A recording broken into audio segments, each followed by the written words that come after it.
Assistant Chief Meat and Food Inspector Abiola Baker explained that the storage of meat now presents a serious health risk to consumers, one of which vendors are not taking seriously.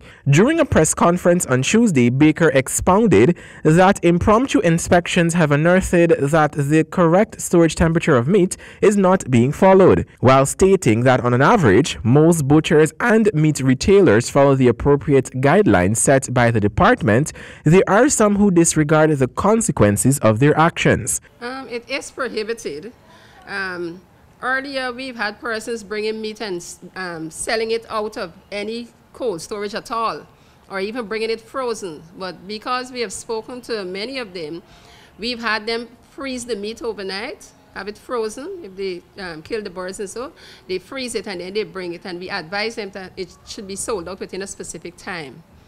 Right? So it should not be in the open. It should not be sold at ambient temperature, because meat is supposed to be sold at a particular temperature. You shouldn't have it outside. It should not be out there because of microorganisms growing within the meat or bacteria. And better yet, if it's open to the public and you have dust and flies and all of that, it's more hazardous and dangerous to the populace out there.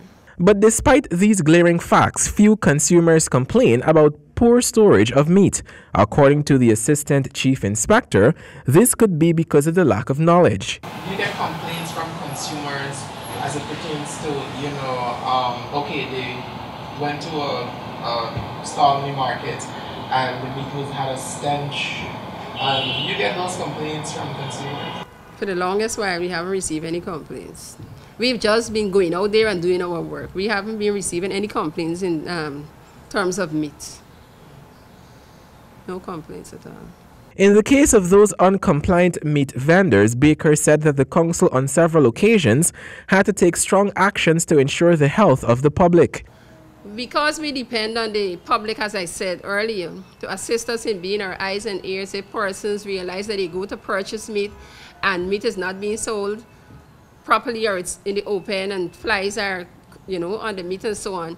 We expect that persons will pass this information to us because we're not there all the time. We cannot see everything, right? So if they're repeated offenders or defaulters, we can take action like to have the stall closed. We can seize the meat and destroy it, right? We've had issues and times when we would have done things like that.